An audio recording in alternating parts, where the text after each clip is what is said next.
everyone is doing great.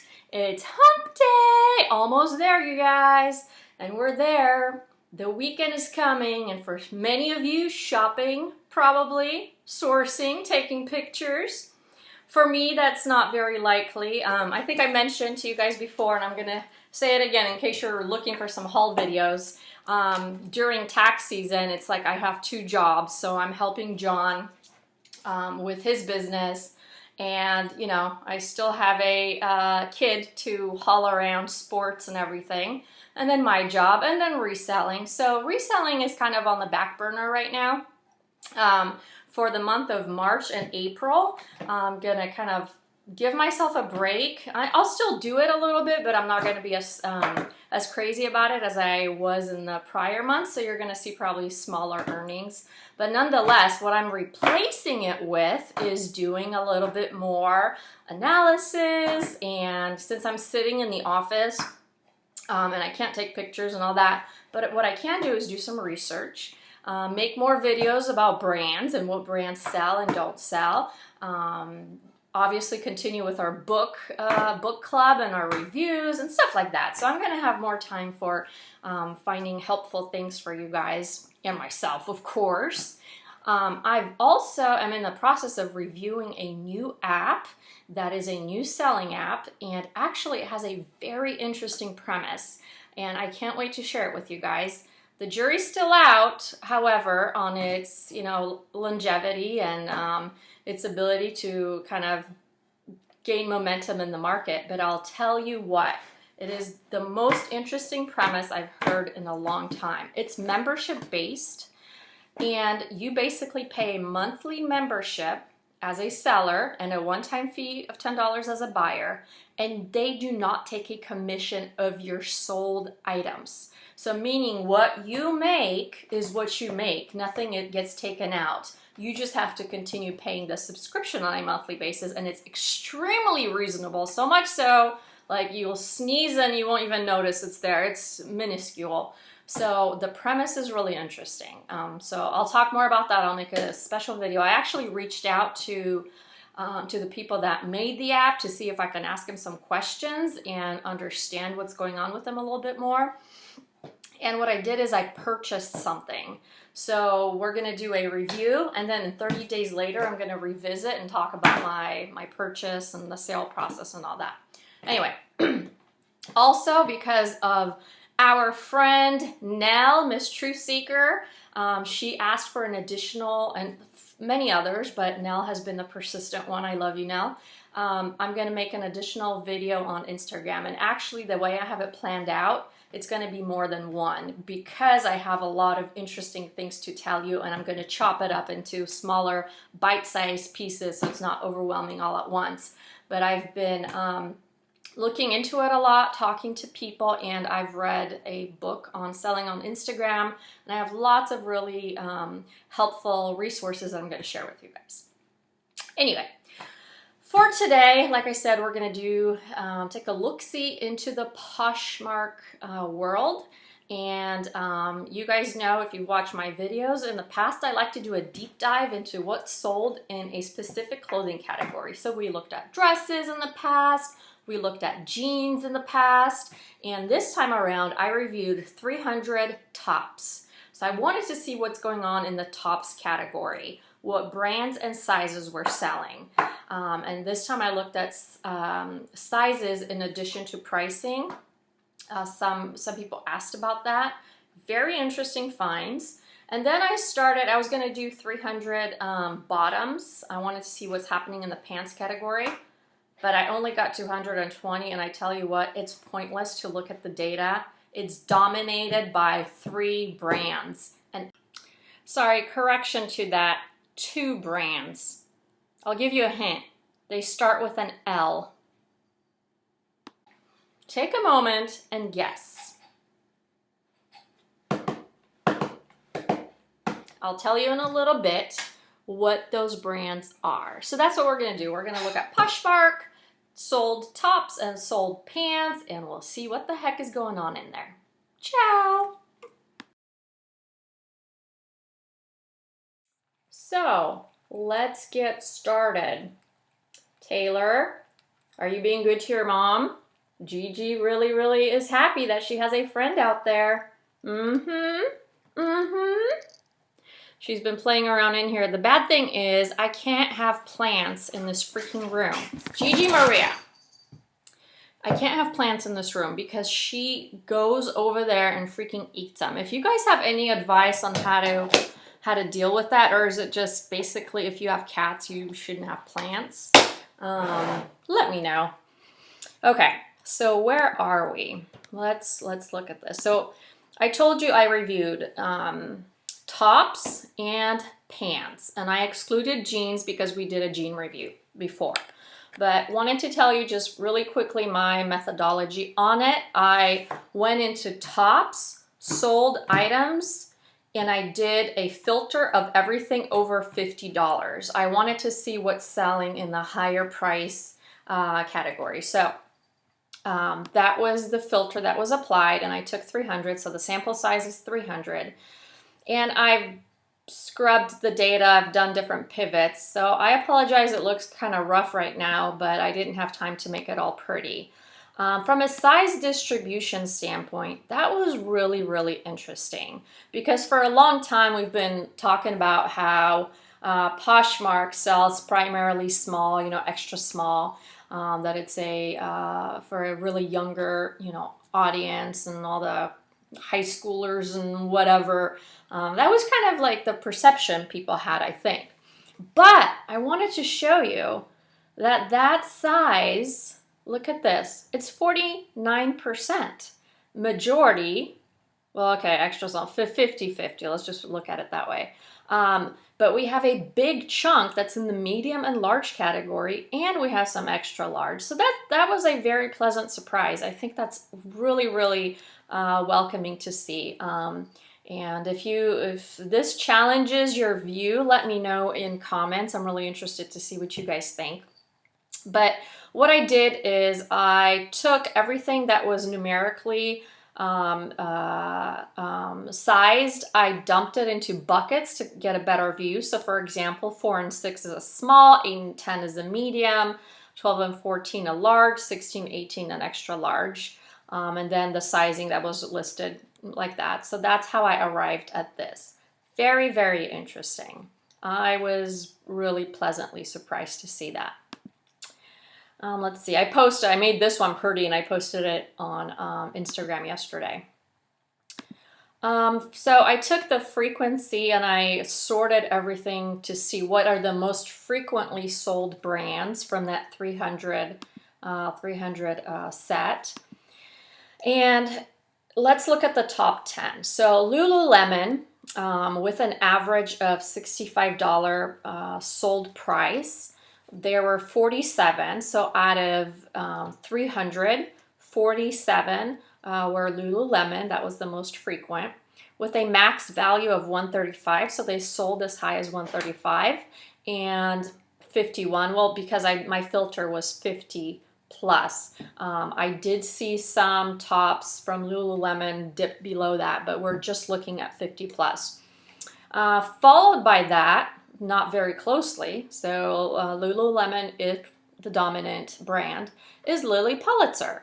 With an average of $69, we had 19 shirts with a max value of $98 and a minimum of $54. Followed closely behind, we had pink. So pink tops are still a hit. Remember, we talked about that, I think, in December. With an average of $65, there are 18. Max value 85, and the minimum value in that sample set was 55. Followed closely behind at 17, we have Free People.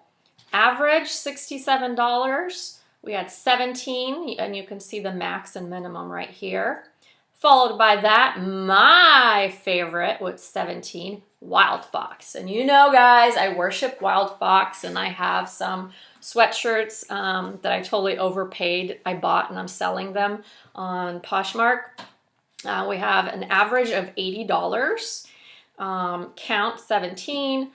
So remember I told you that some of those sweatshirts, and I don't ever know which ones are going to hit it big.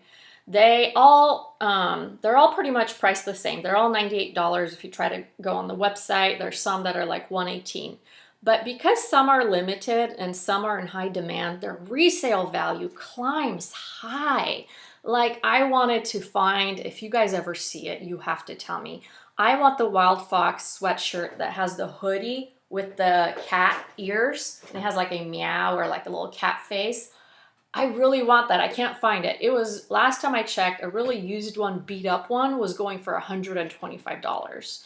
So I am looking for that one and I'm willing to pay up on it as well because I know it's rare. I know it's crazy, primitive, whatever. The next one we have is Lularoe, of course, with an average of 68, count 15, max 95. We had some tops that go for $95, 52 minimum. So I'm not going to go further into greater detail, but you can see Spellin' a Gypsy was next. I was really happy to see that. Burberry, there are a lot of Burberrys being sold and a pretty reasonable average number. LF and Patagonia. And then all the other ones below you can see Tory Burch, Show Me Your Moo for Love and Lemons, Anthropology, J. Crew, Johnny Was, my second favorite, Vineyard Vines, Rails, Reformation, Adidas, Equipment, Joey, Madewell, Rag and Bone, Ace and Jig, Kate Spade, Nasty Gal, Stone Cold Fox, Tommy Hilfiger, and blah, blah, blah, blah, blah, blah, blah. Keeps going and going and going. So, interesting. I mean, that was kind of surprising to me. So let's see, what else do I have from that perspective? Sheet 9. Oh, that was just a little thing I did for Instagram. Okay, pants over 50. I did pants over 50 just because I wanted to see what's selling well. If we go down and look at a sample size, and hold on, I've written down those brands. If we go and do a sample size of under 25, we are going to see Old Navy, Banana Republic, Lularoe. There are some cheaper Lularoe. Adidas, Nike, Forever 21, Pink, a lot of Pink sweatpants, Gap, Prana, and Athleta. Those are the ones you will find in the under $25 one. With pants, what I did is I gathered the sold price, the size, and the style. Just wanted to see what Gigi,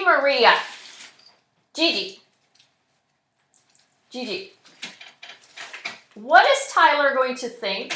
He's not going to think you're cute anymore, sticking your butt into the camera. Goodness gracious. Look, she's just like, she's in love with those plants. And of course, when I'm not filming, she doesn't even touch him. Yeah. All right. So from a style standpoint, let's see, 68% of all the pants I looked at, sample size 120. Leggings. Yep. Followed by capris, which were mostly athletic capris. Very insignificant to look at any other. I mean, it was just leggings. That's it, leggings. Let's look at the top two that dominated. Ready? You were supposed to guess. Did you guess Lululemon? 68. That's 57% of all the pants I looked at were Lululemon. Average price of $82. There were some that went max $200. Minimum $52. Yeah, you guys, that's crazy. Lularoe. There was 20 Lularoe leggings. Average 67. Went as far as 100. Minimum price 54. 17% of the total sample size. Then we had ALO Yoga. We had only 5. But the numbers are pretty good. It sells well with a higher minimum price. Lily Pulitzer, and mostly the ones I saw, which was only 3 of them, were capris. So they're the floral capris. Those are the ones that sold recently. Then we had Gymshark and Pink. And then you can see the other brands that popped up in that 120 sample size.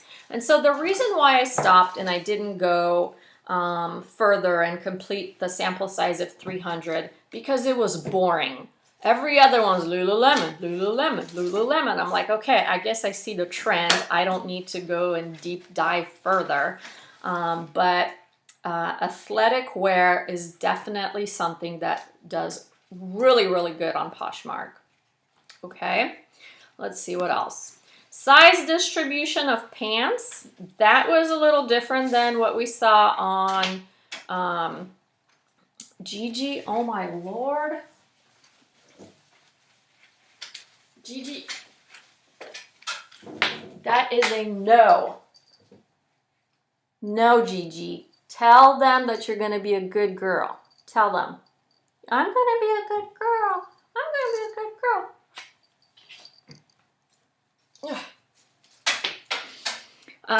Where was I? Size distribution, a little different. We have 48% were small, 21% medium, and then you can see the distribution there. What I didn't include in here, maybe I should have dumped the Lularoe leggings of the OS and TC into small and large, but I didn't.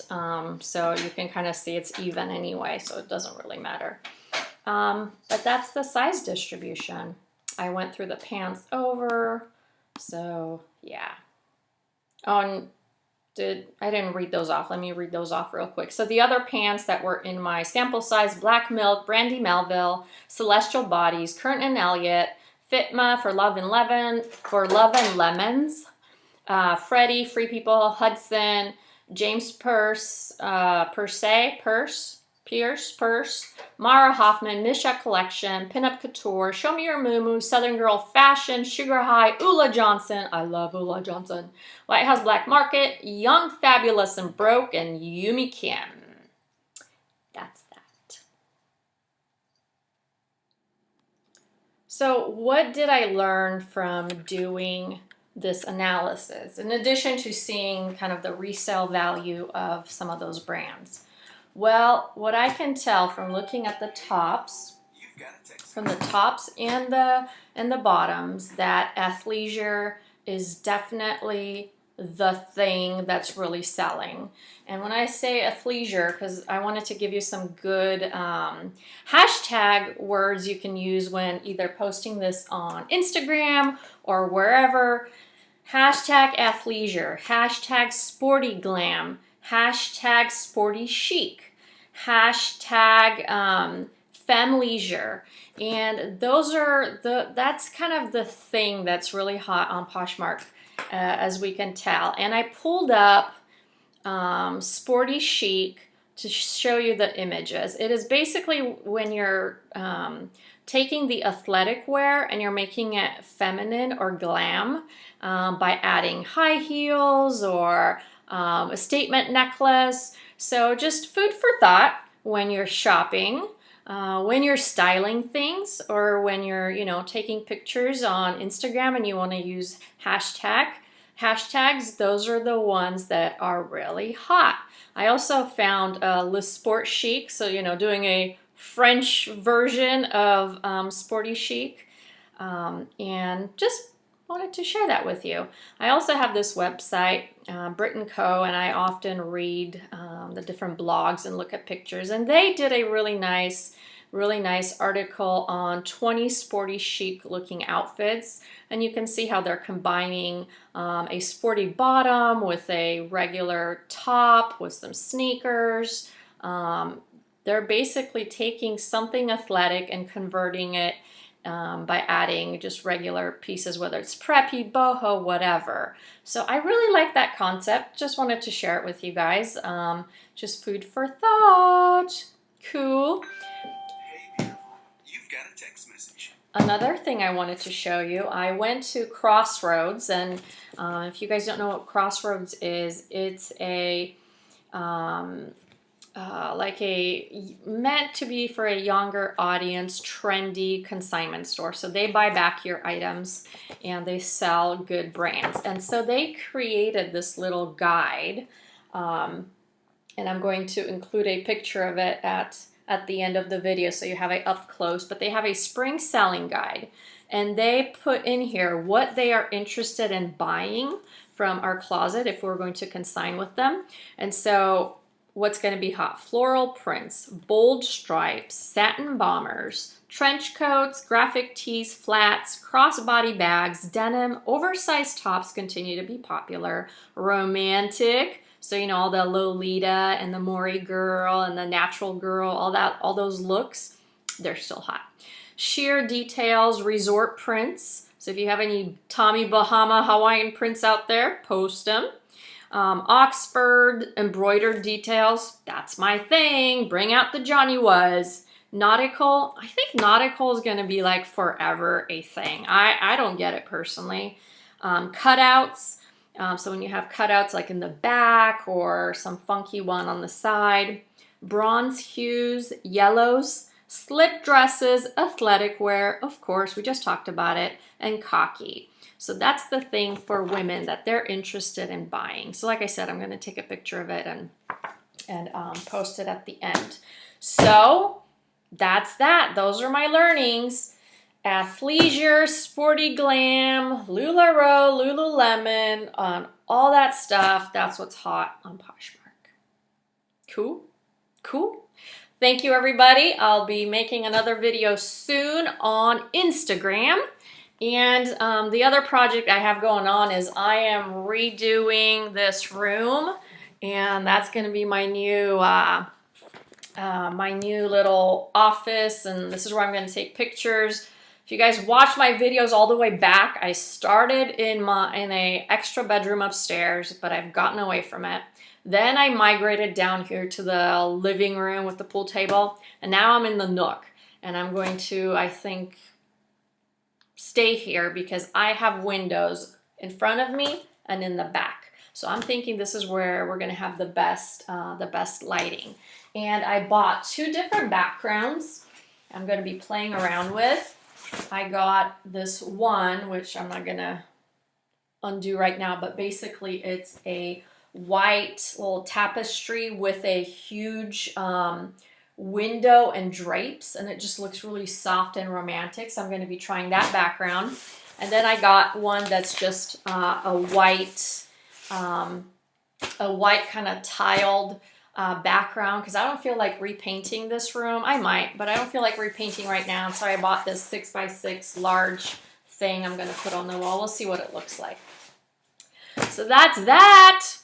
Don't forget the book, the curated closet. Well, I'll be setting up a live chat soon on it for the first few chapters, so we can chat about it and see what we've learned.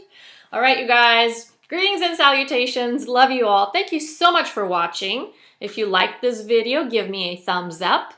And that's that. Yeah, don't give me a thumbs down. And if you do, tell me why, because I really want to know. All right, guys. See ya. Bye.